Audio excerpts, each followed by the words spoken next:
Hello मेरे प्यारे दोस्तों, कैसे हो आप सब। आई होप आप अच्छे होंगे। चलिए, आज मैंने नया टॉपिक लिया है, इकोसिस्टम। इकोसिस्टम आपके सिलेबस में भी है for BSc, BSc first year, second year, third year. तो आपके सिलेबस में भी आएगा इकोसिस्टम। और इकोसिस्टम हर एक कॉम्पिटिटिव एग्ज़ाम में पूछते हैं, चाहे वो आप यूपीएससी लीजिए, चाहे वो आप एसएससी लीजिए, एनी एनी एग्ज़ाम्स ले लीजिए, कोई भी एग्ज़ाम्स लेंगे आप तो ये क्वेश्चन इकोसिस्टम से रिलेटेड क्वेश्चन ज़रूर आते हैं पेपर में। नीट का ले लीजिए, नेट का ले लीजिए, कोई भी एग्ज़ाम ले लीजिए, इकोसिस्टम। और इकोसिस्टम इस वक्त बहुत ज़्यादा इम्पॉर्टेंट हो चुका है, हमारी लाइफ का एक पार्ट हो गया है इकोसिस्टम। ओके, तो इकोसिस्टम से क्वेश्चंस आते हैं, इसलिए मैंने ये टॉपिक लिया है। कैरेक्टरिस्टिक्स कंप्लीट हो गई थी, अब मैं उसमें से नए नए टॉपिक्स जो इम्पोर्टेंट होंगे वो मैं लूँगी। तो इससे पहले जो आपने स्लाइड्स नहीं देखी है मेरी कैरेक्टरिस्टिक्स फाइलम की, वो आप जाके प्लीज़ देख लीजिएगा। आई होप सो आपको अच्छी लगेगी। आज हम पढ़ते हैं इकोसिस्टम। गाइस, इकोसिस्टम आजकल न्यूज़ में भी बहुत रहता है कि कैसे हम अपने इकोसिस्टम को प्रोटेक्ट कर सके। तो आज का टॉपिक इसलिए मैंने इकोसिस्टम लिया है, ये आपके लिए तो हेल्पफुल रहेगा ही, और जिसका सिलेबस है उसके लिए बहुत अच्छा ये लेक्चर होने वाला है। आई होप सो आपको अच्छा लगेगा। तो चलिए आगे बढ़ते हैं, इकोसिस्टम के बारे में कुछ जानते हैं। और मैं ये भी बोलना चाहूँगी, ये फ़र्क नहीं पड़ेगा कि आप बायो के हो या नॉन बायो हो, इकोसिस्टम सबके लिए इम्पोर्टेंट है। ठीक है, तो मैं चाहूँगी कि जो नॉन बायो है वो भी पढ़े, वो भी इकोसिस्टम को जाने कि कितना महत्वपूर्ण है ये हमारी लाइफ में। तो चलिए फिर स्टार्ट करते हैं इकोसिस्टम का।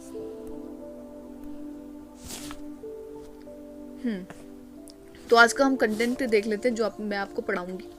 What is ecosystem? इकोसिस्टम होता क्या है वो मैं बताऊंगी। टाइप्स ऑफ इकोसिस्टम, कितने टाइप्स के होते हैं, टेरेस्ट्रियल, एक्वाटिक होते हैं। Okay, structure of ecosystem, ecosystem का एक स्ट्रक्चर कैसा होता है, बायोटिक और एबायोटिक, फंक्शन क्या होते हैं इकोलॉजिकल कंसेप्ट के। तो ये आप देख लीजिए। Okay, now what is a ecosystem.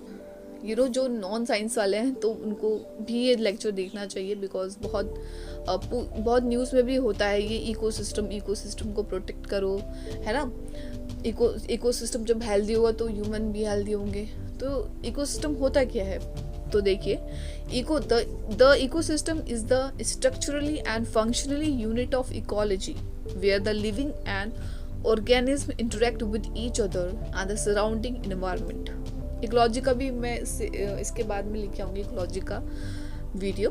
तो देखो, इकोसिस्टम क्या होता है, ये स्ट्रक्चरली और फंक्शनली क्या है, इकोलॉजी का यूनिट होता है, जहाँ पे क्या होता है कि लिविंग ऑर्गेनिज्म जो होते हैं वो इंटरेक्ट करते हैं किससे, अनदर इन्वायरमेंट के जितने, मतलब इन्वायरमेंट में जितने भी ऑर्गेनिज्म हैं उनसे इंटरेक्ट करते हैं, उसको हम बोलते हैं ecosystem.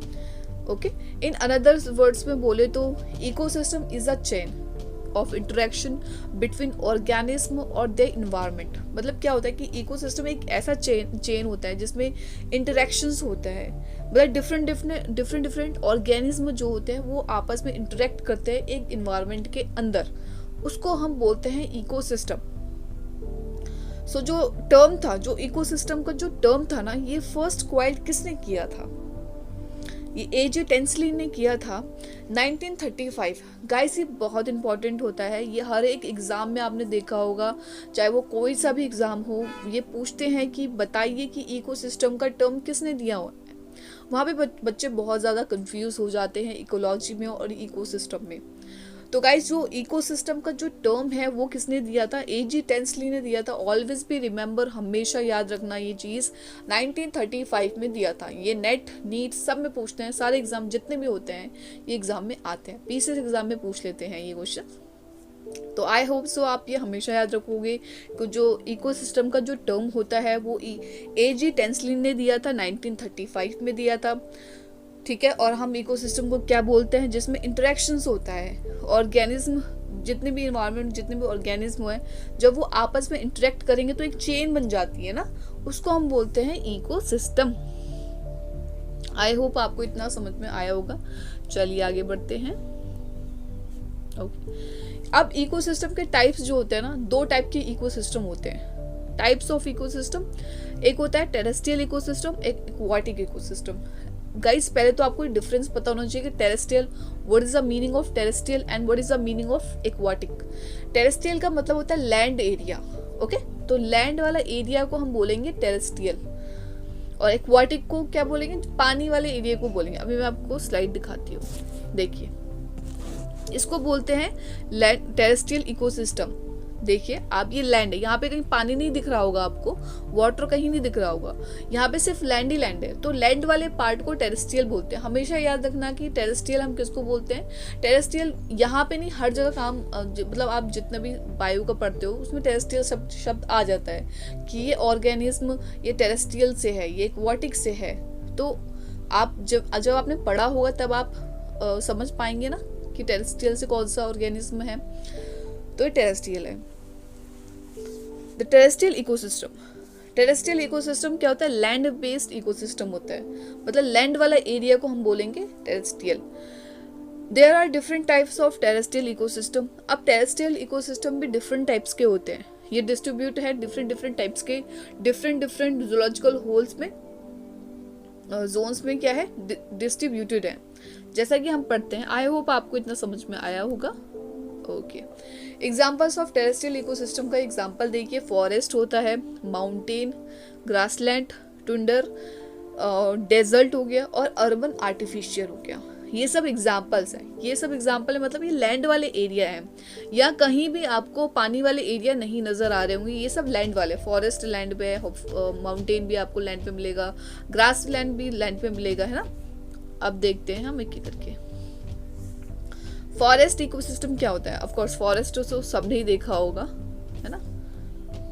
A forest ecosystem consists of several plants and animals and microorganisms that live in a coordination with the abiotic factor of the environment. मतलब फॉरेस्ट में आप सब घूमने भी गए होंगे, कॉर्बेट नेशनल पार्क, मतलब फॉरेस्ट वगैरह में। तो फॉरेस्ट इकोसिस्टम क्या, आपने देखा होगा कि बहुत सारे प्लांट्स होते हैं, एनिमल्स होते हैं, माइक्रो ऑर्गेनिज्म होते हैं डिफरेंट टाइप्स के, एंड वो लाइव करते हैं, वो कोऑर्डिनेट करते हैं, बायोटिक एबायोटिक फैक्टर के साथ कोऑर्डिनेट करेंगे। अब इसमें ये क्वेश्चन आता था कि बायोटिक और एबायोटिक क्या है ना, मैं वो भी बताती हूँ आपको आगे, तो मैं बताऊंगी, अभी मैं यहाँ पे थोड़ा सा बता देती हूँ कि जो बायोटिक होते हैं, बायोटिक मतलब जिसमें लाइफ होती है, ठीक है। एबायोटिक मतलब जिसमें लाइफ नहीं होती है। फॉर द एग्जाम्पल आप ले लो, एबायोटिक का वाटर ले लो, सन ले लो, टेम्परेचर हो गया, पीएच हो गया, ये सब होता है एबायोटिक। बायोटिक मतलब जिसमें लाइफ होती है, ओके। सो आ जाएंगे बायोटिक, माइक्रो ऑर्गेनिज्म हो गए, ठीक है। तो यही है, जब क्या होता है, प्लांट्स एनिमल्स जब इंटरेक्ट करते हैं एबायोटिक से, प्लांट क्या है, एनिमल्स क्या है, ये क्या है, बायोटिक है, इसमें लाइफ होती है।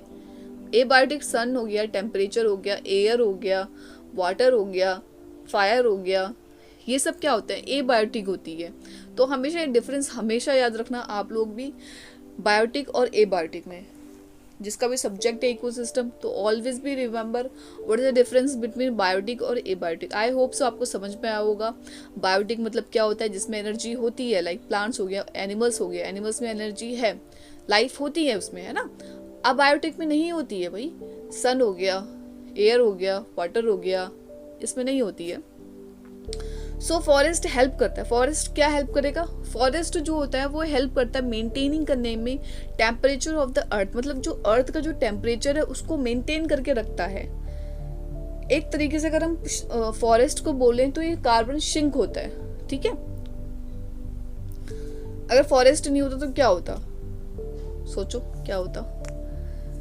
फॉरेस्ट हेल्प करता है मेंटेनिंग द टेम्परेचर को मेंटेन करने में हेल्प करता है। तो जैसे देखो क्या होता है कि अभी ग्लोबल वार्मिंग बहुत बढ़ रही है, क्यों बढ़ रही है, क्योंकि फॉरेस्ट को काट रहे हैं सब। जब काट देंगे तो जो हमारा कार्बन है वो कहाँ सिंक होगा, है ना। उसकी वजह से आप ग्लोबल वार्मिंग बढ़ रही है, इसकी वजह से बढ़ी कि फॉरेस्ट को काट दिया जा रहा है। आप लोग न्यूज में हमेशा सुनते होंगे। जैसे मैं आपको बताऊं तो ब्राजील 2020 में हुआ था, ब्राजील ने पूरे फॉरेस्ट कट कर दिए थे अपने। उसकी वजह से कितना वर्ल्ड में कितना उनको बुरा बोला जा रहा था, क्योंकि उन्होंने ब्राजील में जितने भी पेड़ थे, जितने भी ट्रीज थे, उनको कट करा दिया, ठीक है।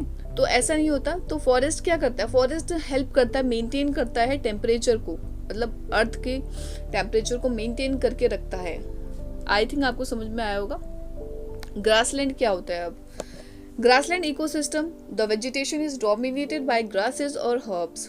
ये ग्रासलैंड एक ऐसा चीज होता है जिसमें हर्ब्स और ग्रासेस डोमिनेटेड होती हैं। टेम्परेट ग्रासलैंड होता है, सवाना ग्रासलैंड होता है, और कुछ अदर एग्जांपल्स होते हैं ग्रासलैंड के।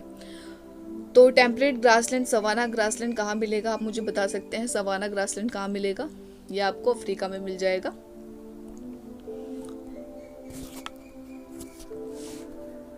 ओके, नाउ देखो ये ऐसे होते हैं। फॉरेस्ट आपने सबने देखा होगा, ग्रासलैंड आप देख लीजिए।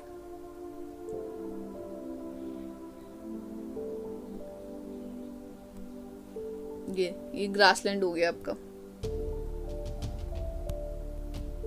ठीक, ये फॉरेस्ट हो गया। आई थिंक आपको इतना समझ में आ गया होगा। चलिए नेक्स्ट मूव।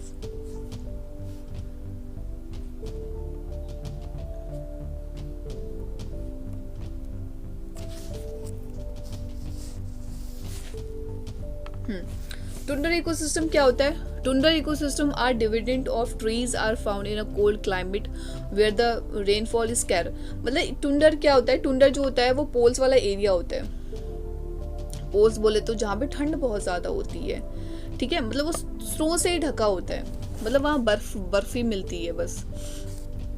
तो ये जो एरिया होते हैं बर्फ से ढके होते हैं, तो दैट इज कॉल्ड टुंडर इकोसिस्टम। हमेशा क्वेश्चन अगर ये आता है तो टुंड्रा इकोसिस्टम का कैसा होता है, तो ये ऑलवेज भी रिमेंबर, जो टुंड्रा इकोसिस्टम होता है वो ऑलवेज बर्फ से ढका होता है, ठीक है। These are covered with snow for most of the year. The ecosystem in the arctic और माउंटेन टॉप्स टुंडर टाइम, मतलब इसको हम आर्टिक रीजन भी बोलेंगे। वो तो रशिया पे आता है ये आर्टिक रीजन, तो हम उसको बोलते हैं।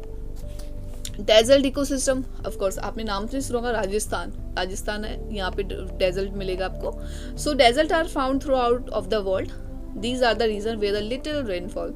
यस, एक ये डेजर्ट जो है एक ऐसा रीजन होता है जहाँ पे बहुत कम ही रेनफॉल होती है। ये बहुत हॉट हो जाता है और नाइट में कोल्ड होता है। तो यह तो आपने देखा होगा, राजस्थान है इसका एग्जाम्पल, तो आप देख सकते हो राजस्थान का एग्जाम्पल।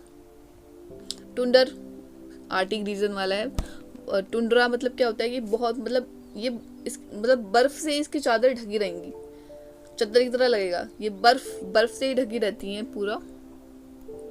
आई होप सो आपको इतना कंपैरिजन समझ में आया होगा। इसके बाद आता है aquatic ecosystem. Aquatic ecosystem are ecosystem present in a body of water. Aquatic मतलब क्या होता है, वाटर। जहाँ वाटर प्रेजेंट होगा उसको हम बोलते हैं एक्वाटिक, जहाँ लैंड होगा उसको हम क्या बोलेंगे, टेरेस्ट्रियल बोलेंगे।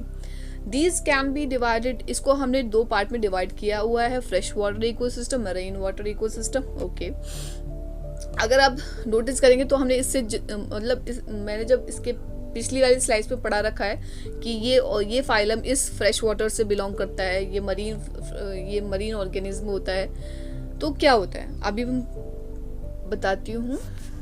चलिए, फ्रेश वाटर इकोसिस्टम क्या होता है, देखो। Fresh water ecosystem is a aquatic ecosystem that include lakes, ponds, river, streams, wetland.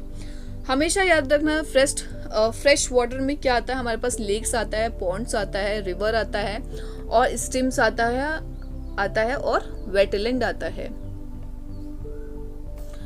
तो देखिए, पॉन्ड्स आ गया, रिवर आ गया, और क्या हो गया, स्ट्रीम्स हो गया, और वेटलैंड हो गया। ये चीज हमेशा याद रखना आप लोग भी, तो ये सब चीजें आ जाती हैं इसमें। तो फ्रेश वाटर क्या होता है, फ्रेश वाटर में क्या क्या आता है, लेक्स आता है, पॉन्ड्स आता है, रिवर आता है, और स्ट्रीम्स आती है, और वेटलैंड आता है। Okay, these had no salt content, यहाँ पे कोई भी सॉल्ट कंटेन नहीं होता है। These have no salt content in the contrast with the marine ecosystem के कॉन्ट्रास्ट में अगर हम देखें तो यहाँ पे कोई भी सॉल्ट नजर नहीं आएगा। तभी तो हमने बोला है कि ये फ्रेश वाटर है। फ्रेश मतलब क्या, इसको तोड़ोगे आप फ्रेश वाटर मिलेगा, ठीक है। फ्रेश वाटर हम इसलिए ही बोलेंगे कि पॉन्ड से जो वाटर निकल रहा है, जो रिवर से वाटर निकलता है, जो लेक से वाटर निकलता है, उसको हम बोलते हैं marine ecosystem. The marine ecosystem including sea, ocean, अगर आप टीवी में देखते होगे तो ओशन आपने देखा होगा कैसे लगते हैं, सी को देखा होगा, है ना।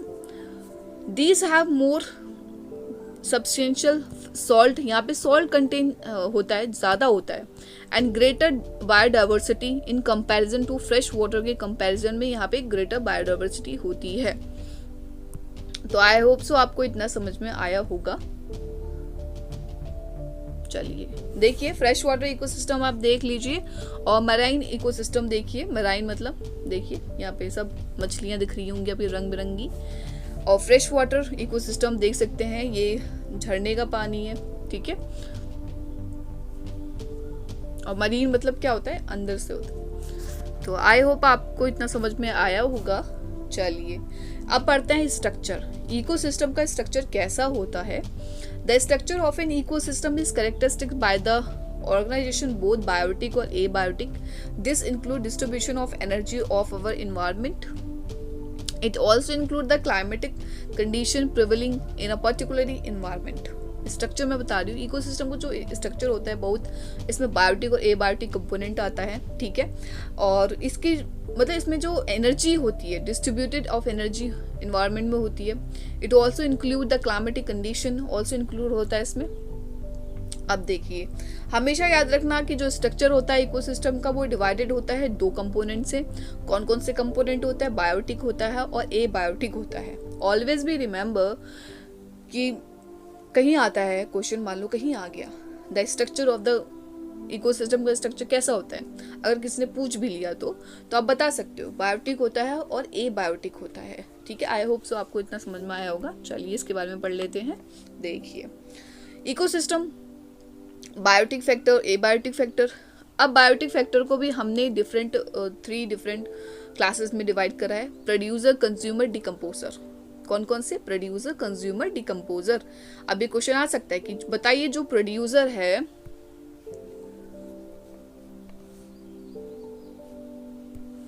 जो प्रोड्यूसर है ये बायोटिक फैक्टर में आता है।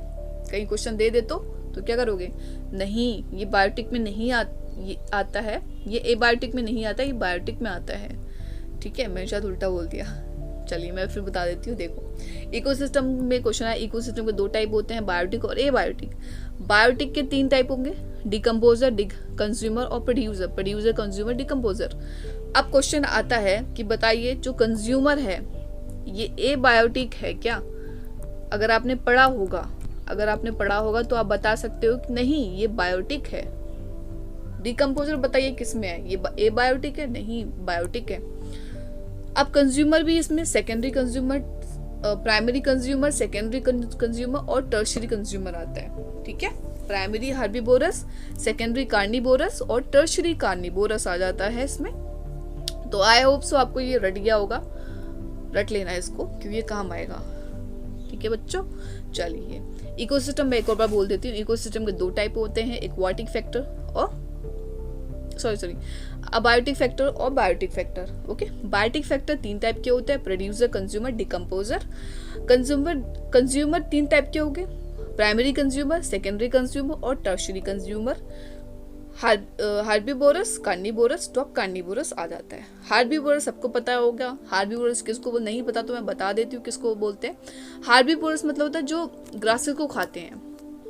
गॉट देखोगे आप, बकरी क्या करेगी, ग्रासेस को खाएगी, तो उसको हम बोलते हैं हर्बीवोरस, हर्ब्स को खाने वाला।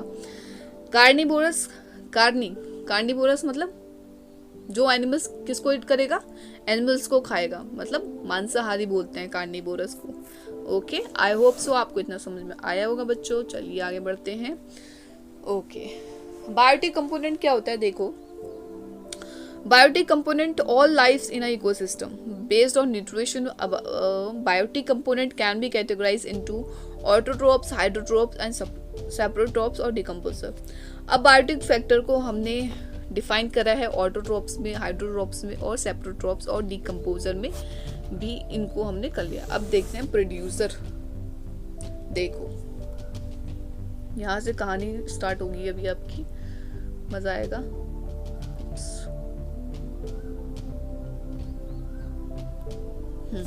देखो जो प्रोड्यूसर है ना, हमेशा याद रखना, जो प्रोड्यूसर होता है इसको हम क्या बोलते हैं, ऑटोट्रॉप्स बोलते हैं। हमेशा याद रखने वाला चीज़ है ये, प्रोड्यूसर कॉल्ड ऑटोट्रॉप्स। इसमें बहुत सारे कंफ्यूजन हो जाती है बच्चों को। सो प्रोड्यूसर को हम क्या बोलेंगे, जितने भी ऑल ऑटोट्रॉप्स आ जाते हैं सच एज प्लांट्स, इसको बोलेंगे they are called autotrophs as they produce food through the process of photosynthesis. मतलब जो अपना फूड फोटोसिंथेसिस के थ्रू प्रोड्यूस करता है उनको हम बोलते हैं प्रोड्यूसर, ऑटोट्रॉप्स बोलेंगे।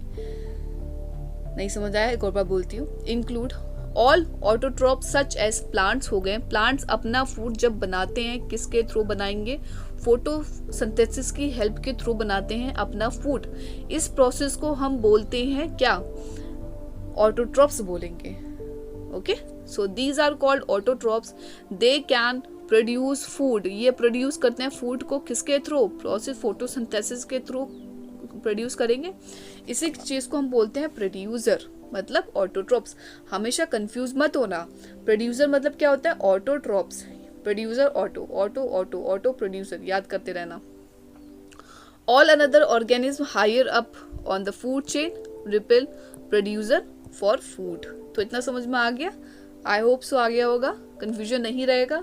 प्रोड्यूसर मतलब क्या होता है, ऑटोट्रॉप्स होता है। ऑटोट्रॉप्स किसको बोलते हैं, जो भी प्लांट्स अपना फूड तैयार करते हैं, किसकी हेल्प से फूड को प्रोड्यूस करेंगे या किसकी हेल्प से तैयार, फोटोसिंथेसिस की हेल्प से वो अपना फूड तैयार करते हैं, ठीक है, तो उसको हम बोलते हैं ऑटोट्रॉप्स। कंज्यूमर, कंज्यूमर में क्या होता है, कंज्यूमर को बोलते हैं हाइड्रोट्रॉप्स। कंज्यूमर को हम क्या बोलेंगे, हाइड्रोट्रॉप्स बोलेंगे, ठीक है। क्या बोलेंगे कंज्यूमर को, हाइड्रोट्रॉप्स बोलेंगे। एक मिनट रुक जाइए, पेन ले लूं मैं।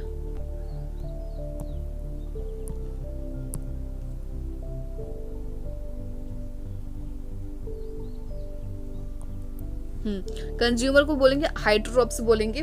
देखिए, organism that depend on another organism food, मतलब ये देखो, जैसे ये कोई ऑर्गेनिज्म है, ठीक है, ये डिपेंड है किसी और ऑर्गेनिज्म के लिए फॉर फूड के लिए, उसको हम क्या बोलेंगे, उसको हम बोलते हैं कंज्यूमर। मतलब मैं कंज्यूमर हूँ, तो मैं अपने फूड के लिए किसी और पे डिपेंड हूँ कि वो मुझे फूड देगा, है ना, तो इसका ये मतलब होता है।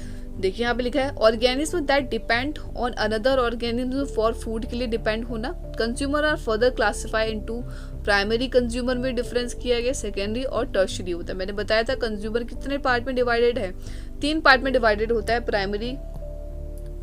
प्राइमरी में होता है, सेकेंडरी में होता है और टर्शरी में होता है। आई होप आपको इतना समझ आया होगा।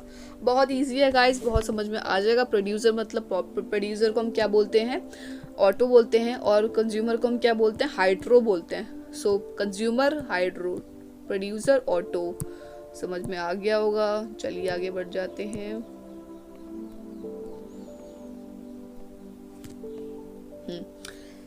अब इसमें आता है प्राइमरी कंज्यूमर हम किसको बोलते हैं। देखो, प्राइमरी जो कंज्यूमर होता है वो ऑलवेज हर्बीवोरस होता है, ठीक है, मतलब वो हर्ब्स को खाता रहता है, ठीक है, प्रोड्यूस फॉर फूड, ठीक है। सेकेंडरी क्या बोलते हैं, सेकेंडरी अब प्राइमरी पे डिपेंड होगा। सेकेंडरी डिपेंड करेगा, देखो यहाँ पे लिखा है depend on primary consumer for the energy, carnivorous और ओमनिवोरस हो सकता है ये। टर्शरी क्या होता है, tertiary are organism that depend on secondary consumer for food. Tertiary organism can also be omnivorous होगा। मैं एक और बार एक्सप्लेन कर देती हूँ, एक मिनट को।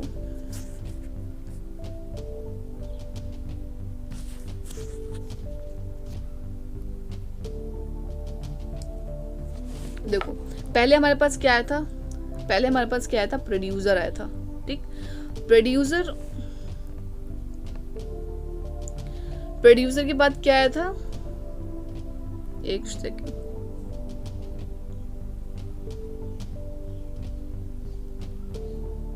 प्रोड्यूसर के बाद कंज्यूमर, पेन काम नहीं चल रहा है। कंज्यूमर के बाद कौन आया था, प्रोड्यूसर, कंज्यूमर। देखो, अब जो प्रोड्यूसर होगा ये किस चीज को खाएगा, ये ग्रासेस को खाएगा, ठीक है। कंज्यूमर जो होता है फिर इसको ये खाता है। कंज्यूमर हमारे पास 3 टाइप के होंगे। पेन चल नहीं रहा मेरा, एक मिनट।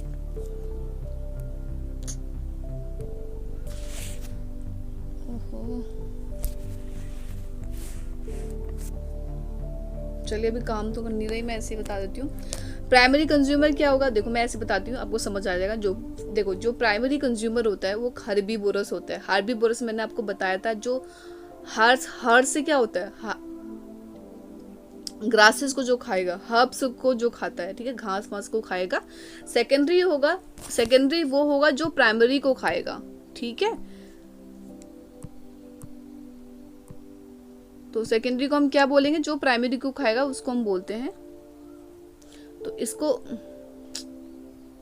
क्या हो रहा है,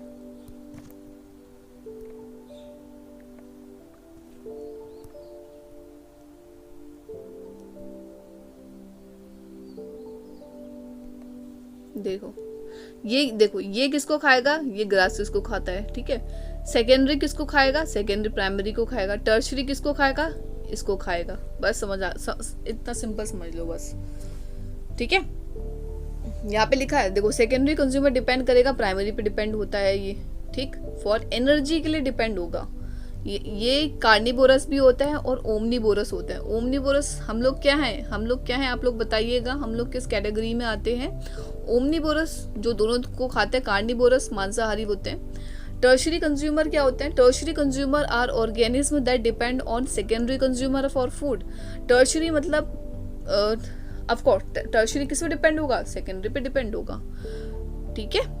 और जो टर्शरी कंज्यूमर होता है वो ऑलवेज हमेशा याद रखना, ये क्या होता है, ये ओमनीवोरस होता है, ठीक है। फिर जो फोर्थ आता है क्वाड्रेटरी कंज्यूमर होता है। क्वाड्रेटरी कंज्यूमर क्या होता है, ये प्रेजेंट होता है कुछ ही फूड चेन में प्रेजेंट होगा।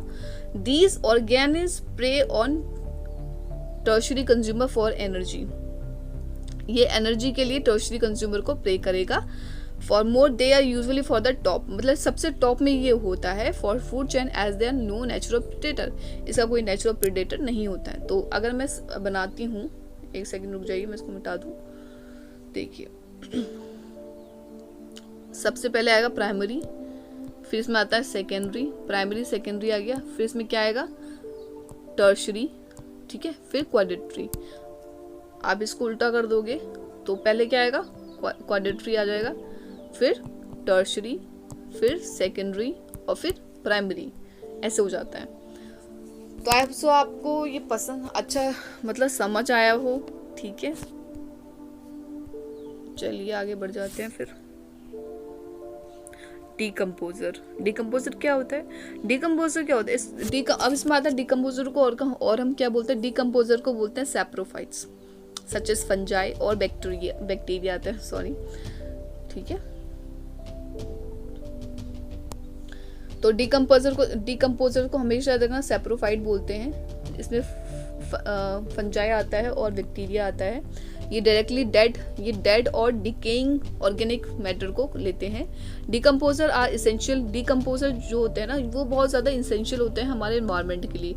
ये चीज़ हमेशा याद रखना है, decomposer are essential for the environment as they help for recycling nutrient to the reuse plant में ये करते हैं।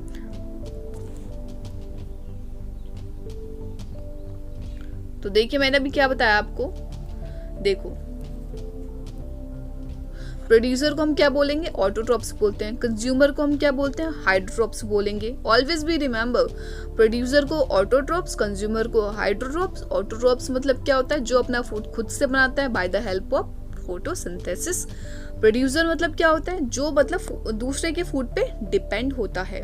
जैसे मान लो मैं हूँ तो मैं किसी और पे डिपेंड हूँ, मैं किसी और के फूड पे डिपेंड हूँ कि वो मुझे फूड देगा तब मैं खाऊंगी। तो ये होता है एग्जाम्पल। अब देखो कंज्यूमर कितने टाइप के होंगे, 3 टाइप के होंगे, प्राइमरी, सेकेंडरी और टर्शरी। प्राइमरी किसको बोलते हैं, हार्बीवोरस मतलब हर्ब्स को खाने वाला, घास पत्तियों को खाने वाला। सेकेंडरी किसको खाएगा, प्राइमरी को खाएगा, ठीक है। जो सेकेंडरी होगा किस पे होगा, प्राइमरी पे बेस होगा, प्राइमरी पे अपनी एनर्जी लेगा। टर्शरी किसको खाएगा, सेकेंडरी को खाएगा, ठीक है। और ये ओमनीवोरस होता है, और जो सेकेंडरी होता है वो कार्निवोरस ओमनीवोरस दोनों हो सकता है, लेकिन जो प्राइमरी कंज्यूमर होगा वो सिर्फ हार्बीवोरस ही होगा, ठीक है, क्योंकि वो घास को खा रहा है। कार्निवोरस तो होगा नहीं, कार्निवोरस वाले तो कहाँ घास को खाएंगे, है ना, तो वो हर्ब्स को खाते हैं। फिर इसमें जो फोर्थ आता है वो भी फूड चेन में होता है, कुछ कुछ फूड चेन में होता है, कुछ कुछ नहीं होता, ठीक है। डिकम्पोजर बताया मैं, डिकम्पोजर को क्या बोलते हैं, सेप्रोफाइट्स बोलते हैं। ये क्वेश्चन आ जाता है गाइस कि बताओ सेप्रोफाइट्स को हम और क्या बोलते हैं, तो वहाँ पे क्वेश्चन दे ही देते हैं कि बताओ प्रोड्यूसर बोलेंगे, कंज्यूमर बोलेंगे, क्या बोलेंगे। अगर आपने पढ़ा होगा तो डिकम्पोजर को हम क्या बोलेंगे, सेप्रोफाइट्स बोलेंगे, ठीक है। आई होप सो आपको समझ में आएगा। ओके, नाउ इसमें आ जाता है एबायोटिक फैक्टर आता है। एबायोटिक कंपोनेंट नॉन लिविंग होते हैं, ये हमेशा याद रखना।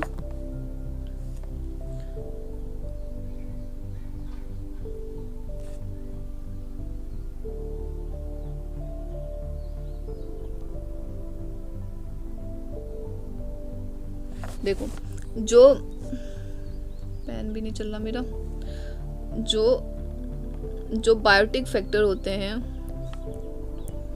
ये लिविंग होते हैं। लिविंग बोले तो क्या होता है, जिसमें एनर्जी होती है, ठीक है। तो लिविंग मतलब जिसमें एनर्जी होगी, मतलब जीने वाले लोग, ऐसे बोल सकते हो आप, जिसमें लाइफ होगी, ठीक है। नॉन लिविंग मतलब क्या होता है, जिसमें लाइफ नहीं होती है, नॉन लिविंग होते हैं। तो हमेशा याद रखना कि जो बायोटिक होते हैं वो लिविंग होते हैं, और जो एबायोटिक होते हैं वो नॉन लिविंग होंगे, ठीक है। जैसे मान लो, मैंने पहले भी आपको स्टार्टिंग में भी इसका एग्जांपल बताया था कि एबायोटिक का क्या होगा, air, water, soil, mineral, sunlight. इसमें एनर्जी कहाँ होती है, नहीं होती है, ठीक है। तो एबायोटिक में क्या क्या होता है, एयर होगा, वाटर होगा, सॉइल होगा, मिनरल होगा, सनलाइट होगा, टेम्परेचर होगा, न्यूट्रिएंट होता है, ये सब हो जाएगा एबायोटिक में। फंक्शन क्या होता है, अब फंक्शन, इकोसिस्टम का फंक्शन क्या होगा, चलिए अब हम फंक्शन देख लेते हैं। The function of ecosystem as follow, ये रेगुलेट करता है एसेंशियल इकोलॉजिकल प्रोसेस को, सपोर्ट करता है लाइफ सिस्टम को, सपोर्ट करेगा। ये रिस्पॉन्सिबल है recycling nutrient between the biotic और एबायोटिक फैक्टर में होता है, और ये मेंटेन करके रखता है बैलेंस को, वेरियस ट्रॉपिक लेवल को। और ये एक ऐसे साइकिल है जहाँ पे ये मतलब बायोस्फीयर की साइकिल होती है। It cycle the minerals that किसके थ्रू होगा, बायोस्फीयर के थ्रू होगा। द एबायोटिक कंपोनेंट हेल्प करता है सिंथेसाइज ऑर्गेनिक कंपोनेंट में, जिसमें एक्सचेंज ऑफ एनर्जी इन्वॉल्व होती है। उसके बाद इंपॉर्टेंट आ जाता है इकोलॉजिकल कॉन्सेप्ट के लिए क्या क्या इंपॉर्टेंट होता है, फूड चेन इंपॉर्टेंट होता है, इकोलॉजिकल पिरामिड इंपॉर्टेंट होता है, और फूड वेब इंपॉर्टेंट होता है।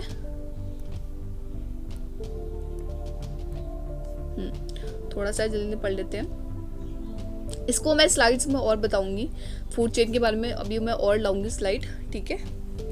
फूड चेन क्या होता है, द सन, गाइज मैं अभी तक यहीं तक मैं रोक रही हूँ, तो मैं जो इसके बाद वाले जो भी मैं वीडियोस लाऊंगी तो उसमें मैं फूड चेन ही बताऊंगी, ठीक है। फूड चेन हो गया, पिरामिड हो गया, और फूड वेब हो गया, ठीक है। तो आज के लिए बस इतना ही करते हैं, वरना आप बोर हो जाओगे, ठीक है, फिर आप मेरी वीडियो छोड़ दोगे। मैं नहीं चाहती कुछ ऐसा हो, तो फिर यह हम आने वाली वीडियोस में पढ़ लेंगे। फूड चेन, पिरामिड हो गया और फूड वेब हो गया, ठीक है गाइज। अभी तक आप इतना ही पढ़िए, ठीक है, और मैं बताती रहूँगी, फंक्शन तक पढ़ते हैं। बायोटिक और एबायोटिक अभी तक हमने पढ़ा। आई होप सो गाइज, ये बहुत लंबा था लेकिन मज़ा भी आया पढ़ने में। आई होप सो आपको भी आया होगा और आपको भी समझ आया होगा। गाइज कुछ समझ में नहीं आता तब भी बताइएगा मुझे, और ताकि मैं और अच्छे से अपनी वीडियोस बना सकूं, आपके लिए अच्छे पॉइंट्स ला सकूं, ठीक है। बहुत अच्छे पॉइंट्स आप इसको लिख लीजिएगा, ठीक है, और अपना ध्यान रखिएगा, और बाय बाय, टेक केयर।